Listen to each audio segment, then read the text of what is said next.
जय एस्ट्रो पाठशाला में आपका स्वागत है। आज हम बात करेंगे धनिष्ठा नक्षत्र की। जैसा कि हमारी सीरीज चल रही है नक्षत्रों पर, कल हमने बात की थी स्वर्ण नक्षत्र पर और अगला नक्षत्र हुआ धनिष्ठा नक्षत्र। यह मकर राशि में होता है, मकर राशि के अंतिम 2 चरण और कुंभ राशि के पहले 2 चरण में होता है। अर्थ इसका है धनिष्ठा का धन का ईष्ठन, धन का इकट्ठा करना, धनी मानी, धन का इकट्ठा करना, ये अर्थ है इसका धनिष्ठा।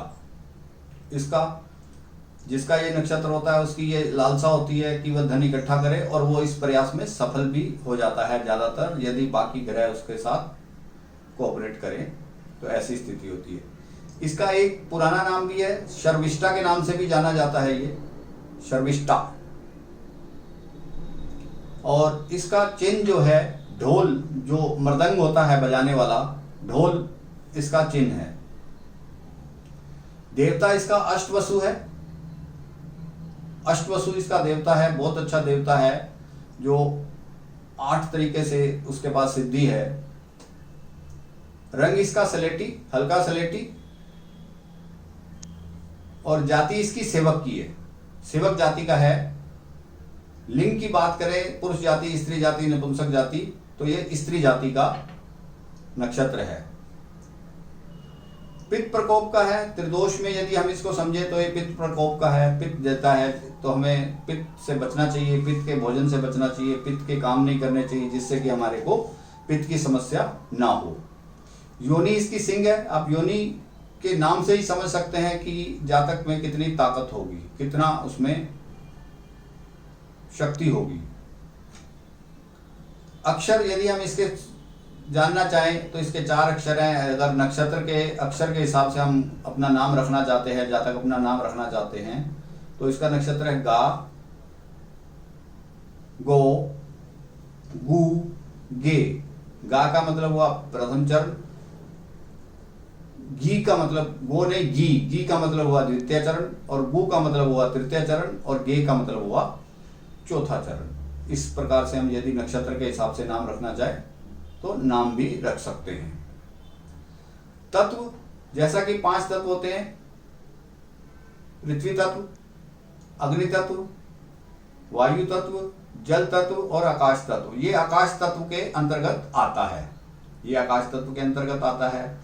इसका राशि स्वामी भी 2 हैं, क्योंकि 2 हिस्सों में ये नक्षत्र है। मकर राशि में भी है पहला और दूसरा चरण, तो राशि स्वामी शनि, दोनों रूप में ही राशि स्वामी शनि है। पहले दूसरे चरण में तीसरे और चौथा चरण जो कि कुंभ राशि की शुरू से पड़ता है 0 डिग्री से लेकर 6 डिग्री 40 तक, उसका स्वामी भी शनि है। और नक्षत्र स्वामी कौन हुआ? नक्षत्र स्वामी मंगल। गण में ये राक्षस प्रवृत्ति का गण है। गण 3 तरह के होते हैं, राक्षस, देव और मनुष्य। तो ये राक्षस वाली उसमें प्रवृत्ति में आता है। नाड़ी इसकी मध्य है, नाड़ी मध्य होने की वजह से पित्त का दोष हो सकता है, तो उसके बारे में हमें समझना चाहिए। नक्षत्र से हम बहुत सारी चीजें मेडिकल एस्ट्रोलॉजी में भी पकड़ते हैं, तो इसको हमें गहन अध्ययन इसलिए करना चाहिए, जो मैं साथ साथ आपको इसके अंग, इसका स्वभाव बताता हूं, ताकि हम मेडिकल एस्ट्रोलॉजी में यदि हम फलित कर रहे हैं तो उसमें भी हम यहां से कुछ ना कुछ पकड़ सकें। महीना जो है इसकी पूजा का महीना सावन का महीना है, बीच के 9 दिन। अभी तक मैं अक्सर आपसे बात कर रहा था आगे पहला पखवाड़ा, दूसरा पखवाड़ा, यहां मैं बात कर रहा हूं बीच के 2 दिन। और अष्टमी तिथि दोनों पक्षों की शुभ मानी जाती है। अब हम इसका अंग के बारे में बात करते हैं। अंग में इसका एक अंग पीठ आता है और दूसरा गुदा स्थान का अंग आता है। दिशा इसकी साउथ है। अलग अलग विद्वानों ने अलग अलग दिशा से इसको कोरिलेट किया है, लेकिन धनिष्ठा नक्षत्र का स्वामी मंगल, तो दिशा इसकी साउथ। अब हम जातक के स्वभाव की बात करते हैं। जातक किस स्वभाव का होगा? जातक परिश्रमी होगा, पराक्रमी होगा, परिश्रम करने में उसको कोई दिक्कत नहीं होगी, निडर होगा, आधी रात को भी तैयार रहेगा, एक आवाज लगाने पर आपके सामने वो पेश हो जाएगा। मतलब उसको पराक्रम करने में, परिश्रम करने में कोई कोताही नहीं है। गीत संगीत का शौकीन हो सकता है, जातक गीत संगीत का शौकीन होता है, जातक ऐसे कार्य करता है कि उसको राज्य सरकार भी प्राइज देती है, क्योंकि उसका स्वभाव ही ऐसा है कि हर चीज को आगे बढ़ चढ़ कर आना, हर चीज में बढ़ चढ़ कर आगे आना, यह जातक का प्रवृत्ति में आता है। जातक किसी के वश में नहीं होता, जातक निडर है। अगर आप उसको रोब से वश में करना चाहेंगे तो बहुत इम्पॉसिबल है, और प्यार से वो सब कुछ कर देगा, प्यार से वो अब सारा कार्य आपका कर देगा। जातक थोड़ा लोभी प्रवृत्ति का भी होता है, मूंजी जिसको कहते हैं, मूंजी, खर्च करना ही नहीं, आना आना, आना ही आना, आना ही आना, आना ही आना, खर्च नहीं करना। तो इस वजह से जातक काफी धनी हो जाता है, खर्च की तरफ उसका ध्यान ही नहीं होता, तो इस वजह से जातक काफी धनी हो जाता है।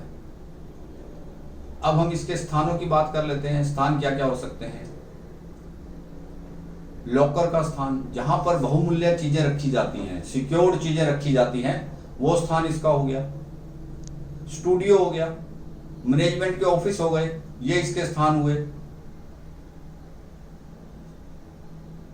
खेल के मैदान हुए, पार्क हुए, ये इसके स्थान हुए। उपासना का कक्ष हुआ, बगीचे हुए, संगीत कक्ष हुआ, सर्कस हुई, ये इसके सारे स्थान हैं जहां पर कि जातक अपना कर्तव्य दिखाता है और इन स्थानों से उसको लगाव भी रहता है। वो जातक इन स्थानों पर जाता है, ज्यादा उसको जाकर वहां खुशी मिलती है। ध्यान शिविर है जो, वो भी इसका स्थान माना जाता है। जो ध्यान के शिविर होते हैं वो भी इसका स्थान माना जाते हैं। अब हम कुछ शुभ मुहूर्त की बात कर लेते हैं कि कौन कौन से कार्य इसमें किए जा सकते हैं। बड़े अनुष्ठान किए जा सकते हैं, नृत्य गायन का इसमें प्रोग्राम किया जा सकता है, बड़ी छोटी यात्राएं की जा सकती हैं।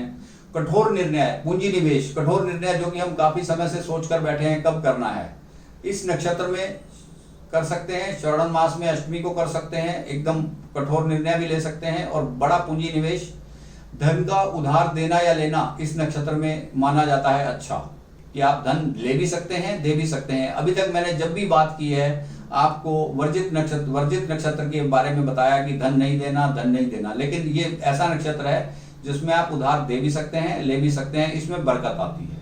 आप उधार लेंगे तो आप उससे कमाएंगे, उधार देंगे तब भी उससे कमाएंगे। इसमें वर्जित कार्य क्या क्या है? विवाह नहीं करना, रति कार्य नहीं करना, कोई स्थिर कार्य नहीं करना, पार्टनरशिप नहीं करनी। उसके पीछे कारण क्या है?